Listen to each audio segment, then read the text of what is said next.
अब मैं आप लोगों को चौथा अध्याय की कथा सुनाने जा रही हूँ। दक्ष किन्ह तप घोर अपारा, भय प्रगट तब जग आधारा। मन वासित बर दीन्ह तबहि, भय मनोरथ पूरन सबहि। राजा परीक्षित बोले, हे भगवान, आपने तृतीय स्कंध में सृष्टि उत्पत्ति का वर्णन सुनाया है। अब मैं उसे विस्तार पूर्वक सुनना चाहता हूँ। श्री सूत जी बोले, हे शौनक, राजा परीक्षित के ऐसे प्रिय वचन सुनकर सुखदेव जी प्रसन्न हुए और बोले। श्री सुखदेव जी ने कहा, राजा प्रचिन्न भई के प्रचेता नाम के 10 पुत्र थे।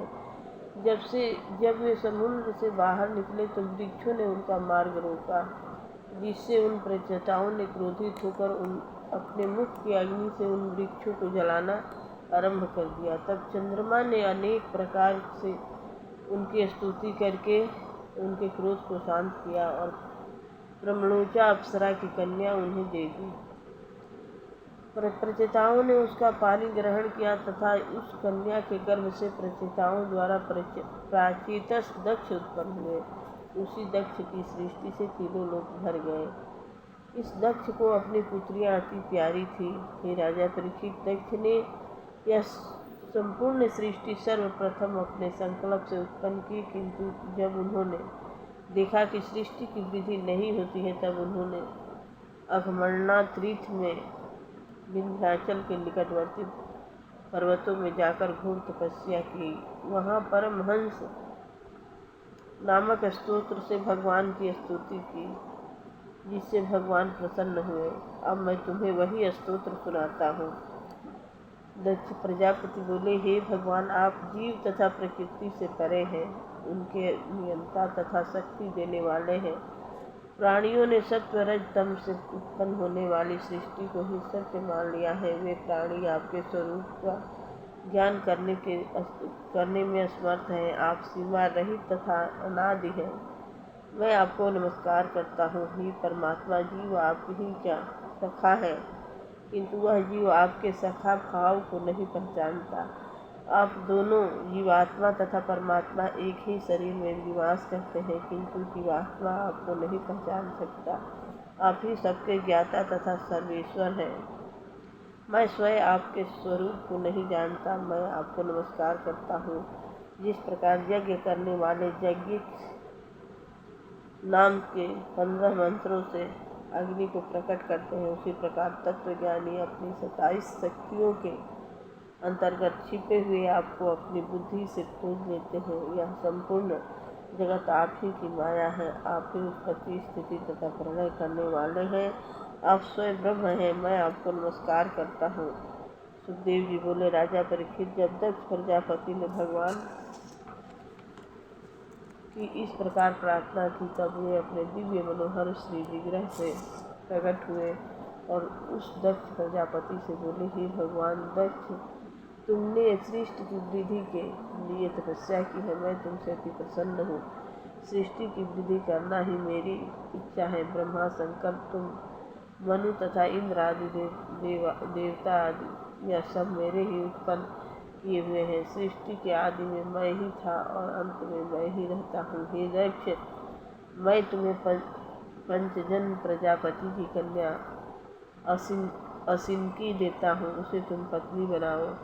स्त्री सहवास से तुम्हारी सृष्टि बढ़ेगी। अब तक मानसी सृष्टि होती थी, किंतु अब से मेरी माया के द्वारा स्त्री पुरुष के संभोग से सृष्टि उत्पन्न होगी। सुखदेव जी बोले, सर्वेश्वर भगवान ऐसा कहकर अंतर ध्यान हो गए। 5वां अध्याय, श्री नारद जी द्वारा दक्ष के पुत्रों को विरक्त होने का उपदेश करना तथा नारद जी को दक्ष का श्राप देना। श्री सुखदेव जी बोले, राजा परीक्षित, भगवान के वरदान से दक्ष प्रजापति अपूर्व शक्ति संपन्न हो गए। उन्होंने असिनकी के गर्भ से 10,000 पुत्र उत्पन्न किए। प्रजापति दक्ष के सभी पुत्र स्वभाव तथा आचरण में एक समान थे। दक्ष ने उन्हें संतान उत्पन्न करने के लिए कहा। वे पश्चिम दिशा की ओर तपस्या के लिए चल दिए।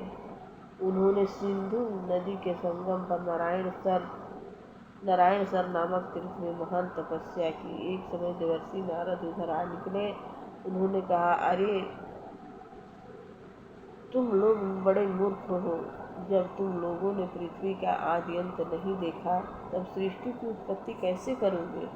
तुम्हें पता नहीं है, एक ऐसा देश है जिसमें एक ही पुरुष निवास करता है, एक ही बिल है जिससे बाहर निकलने का कोई मार्ग नहीं है, एक ही स्त्री है जो अनेक रूप धारण करती है, एक ही पुरुष ऐसा है जिसकी स्त्री व्यभिचारिणी है, एक नदी ऐसी है जो आगे पीछे दोनों ओर बहती है, एक विचित्र घर जो 25 पदार्थों से निर्मित है, एक हंस ऐसा है जिसकी विचित्र कहानी है, एक चक्र ऐसा है जो वज्र के समान है। अरे मूर्खों, जब तक तुमने उसे नहीं देखा तब तक तुम सृष्टि नहीं रच सकते हो। सुखदेव जी बोले, राजा परीक्षित, वे सभी पुत्र बड़े बुद्धिमान थे। उन्होंने नारद जी की बात को समझ लिया और वे उस पर विचार करने लगे। वे बोले, यह लिंग शरीर ही जीव कहलाता है, यह आत्मा बंधन है,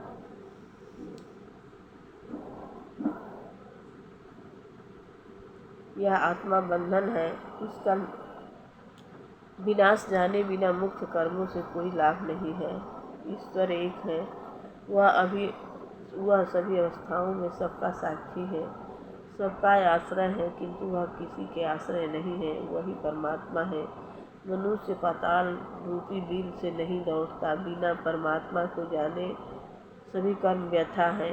बुद्धि ही व्यभिचारिणी स्त्री है, यह जीव को अनेक भोगों में डाल देती है, वह इसी उल्टा स्त्री के पीछे अनेक गतियों में घूमता रहता है।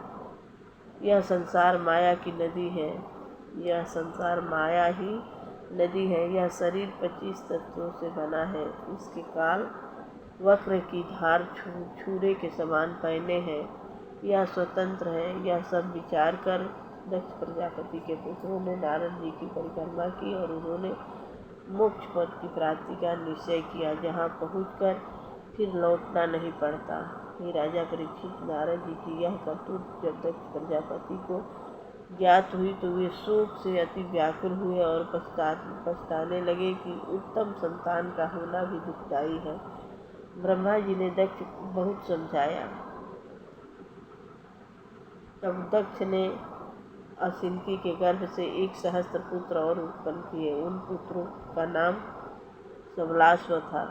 वे भी तपस्या के लिए उसी नारायण सरोवर पर गए। उन्होंने परम ब्रह्मा स्वरूप का कठोर तप किया। उन्होंने जल पीकर जीवन धारण किया। उन्होंने ओम नमो नारायण पुरुषाय महात्मने विशुद्ध सत्व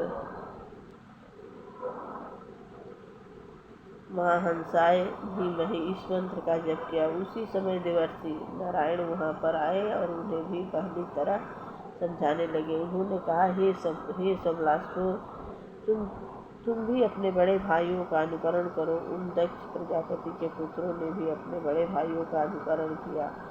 जब दक्ष प्रजापति को यह पता चला कि मेरे पुत्रों को नारद जी ने फिर कर्तव्य क्षुब्ध कर दिया है, तब वे अति क्रोधित हुए। उसी समय उनकी भेंट नारद जी से हुई। उन्हें देखते ही प्रजापति बोले, अरे दुष्ट, तुमने पाखंड से यह साधु भेष बना रखा है। तुमने मेरे नादान बच्चों को पदयुक्त कर दिया है। अभी वे ऋषि ऋण, देव ऋण तथा पितर ऋण से भी उत्तीर्ण नहीं हुए हैं। तुमने उन्हें झूठ-मूठ वैराग्य का स्वांग सिखाया है। अरे नारद, बिना संसारिक अनुभव किए सच्चा वैराग्य प्राप्त नहीं होता है। तुम मेरी वंश परंपरा नाश करने पर तुले हो, इसलिए मैं तुम्हें श्राप देता हूँ कि तुम लोकांतरों में भटकते रहो, तुम्हें कहीं भी ठहरने के स्थान नहीं मिलेगा। सुखदेव जी बोले, राजा परीक्षित, संत शिरोमणि भगवान नारद ने बहुत अच्छा कहकर दक्ष प्रजापति का श्राप सिरोधार्य किया। संतजन उन्हें ही कहते हैं जो दूसरों से भी बदला नहीं लेते और उनकी बुराई को सह लेते हैं।